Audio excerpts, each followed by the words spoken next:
YouTube, what's going on? I got a quick video. It's actually a response video to my homie Doc Dark 1985. Great dude. Dude has a great channel. Check him out.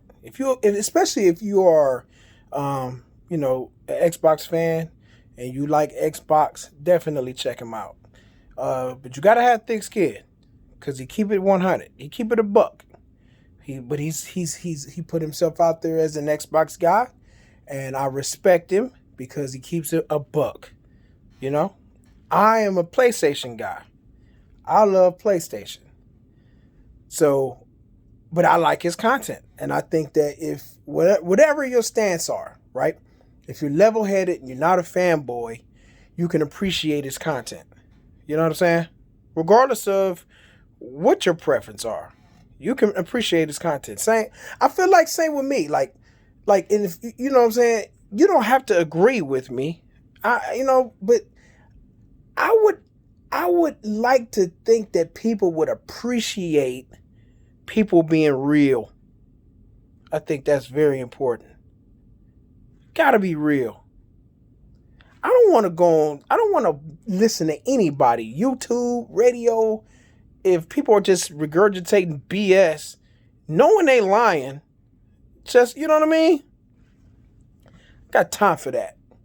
But enough of that, because I'm rambling and I want to get to the point.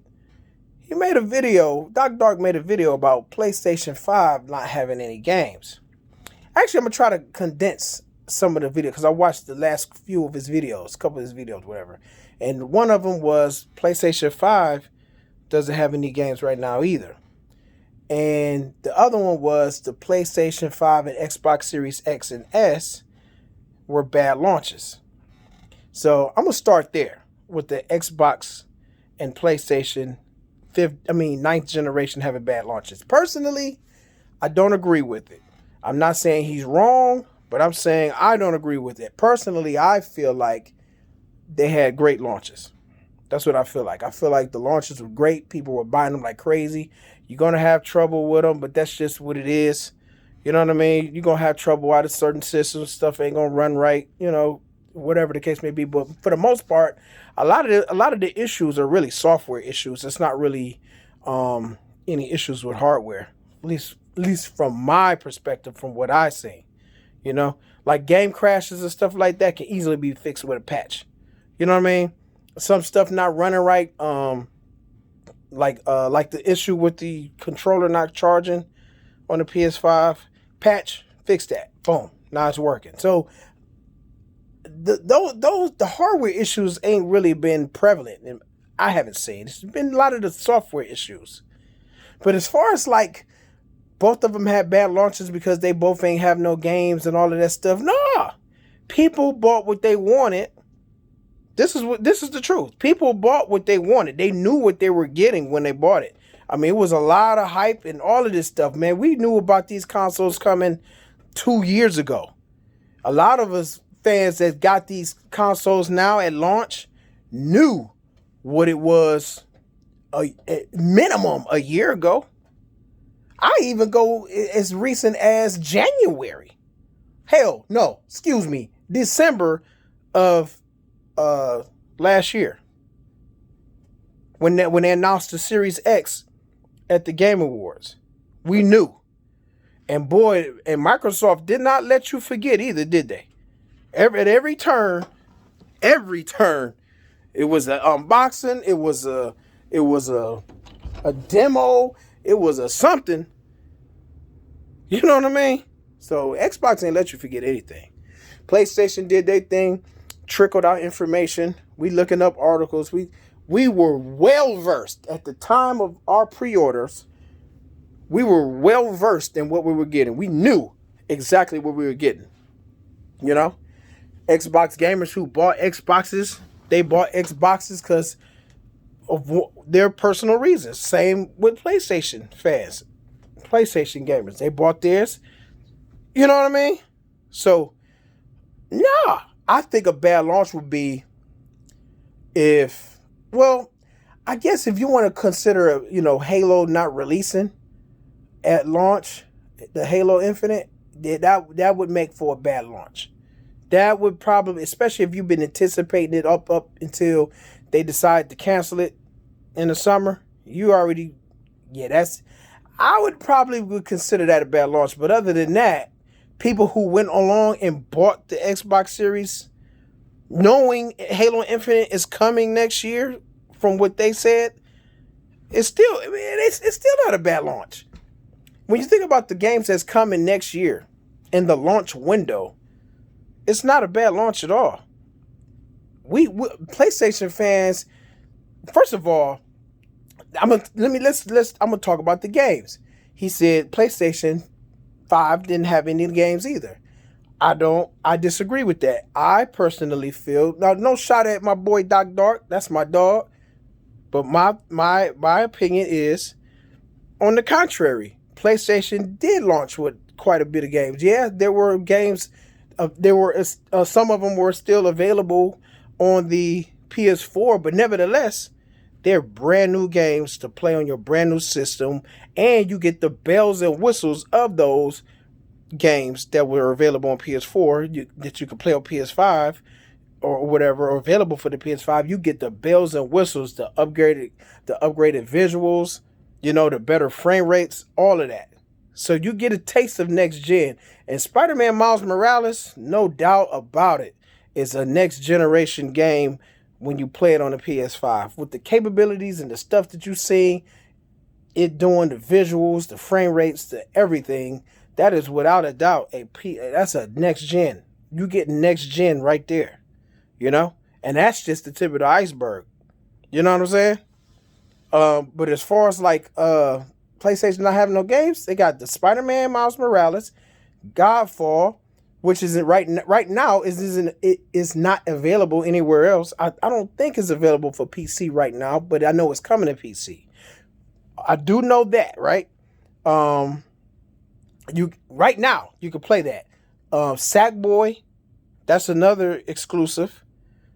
Regardless if it's available on the PS4, it's still an exclusive that you can play on the PS5 and get the bells and whistles. What else? I guess you could consider Astrobot. Astrobot is legit. Astrobot is a dope game. It's fun. You get some taste of next gen with that controller with that.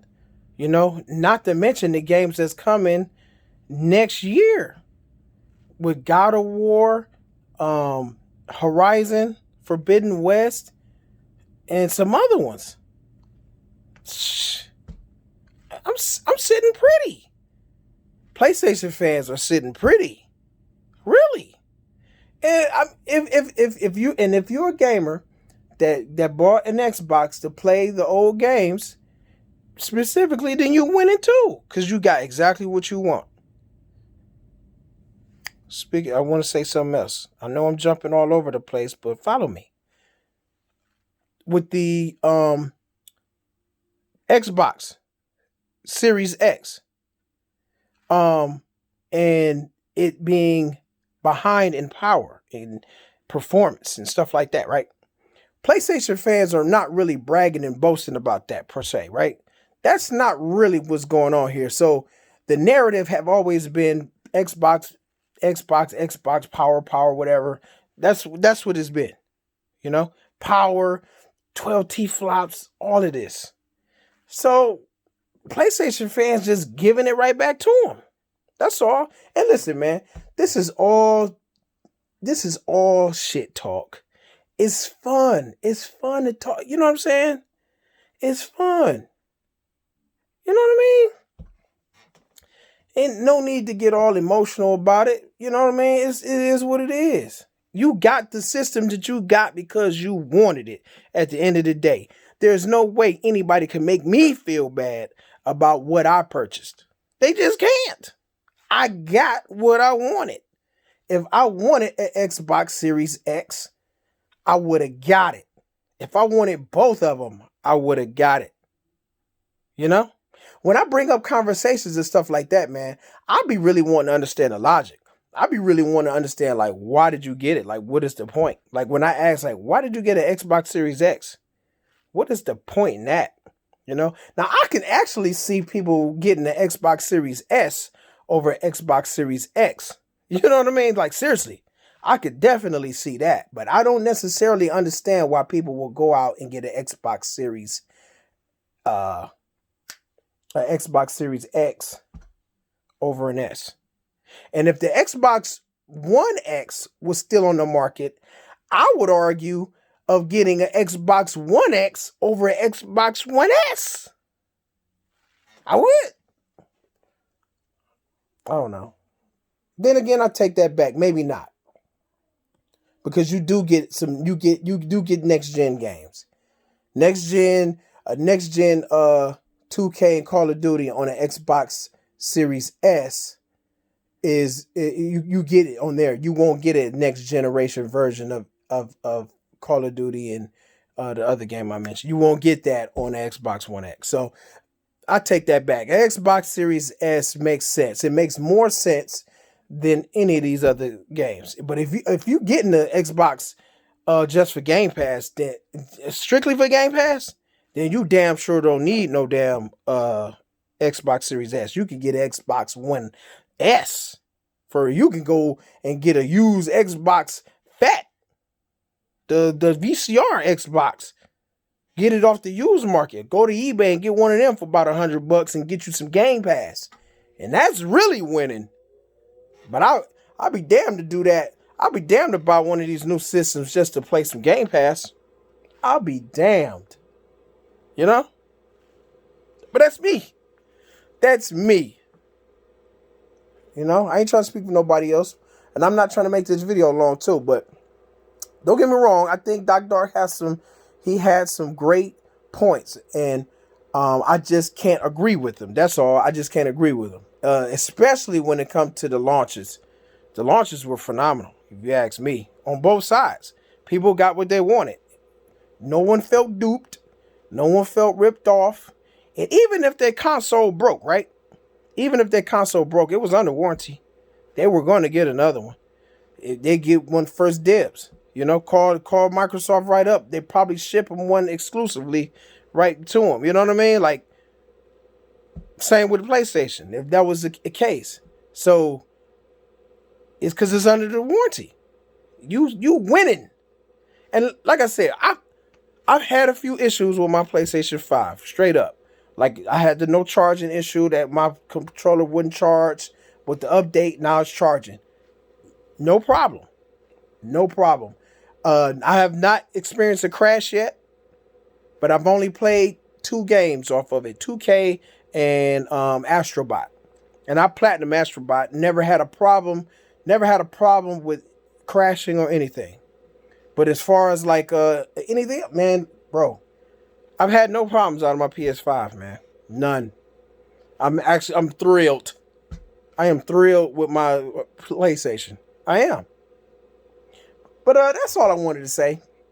Sorry to make this video long, but yeah, just to cap off what I was saying, man.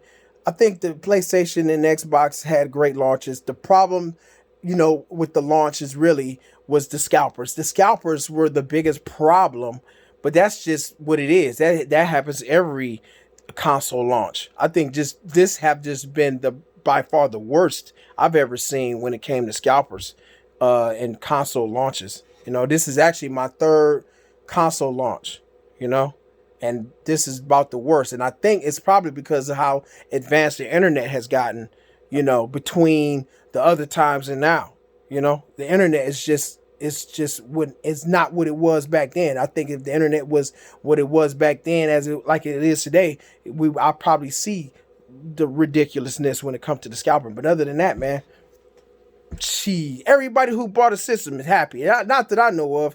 I've not seen not one person, and if I did, I probably didn't pay them not a damn bit of attention, because a lot of times they just want some attention when they say, oh, I don't like the Xbox, because you knew exactly what you was getting in the first damn place. It ain't like you didn't know. You knew.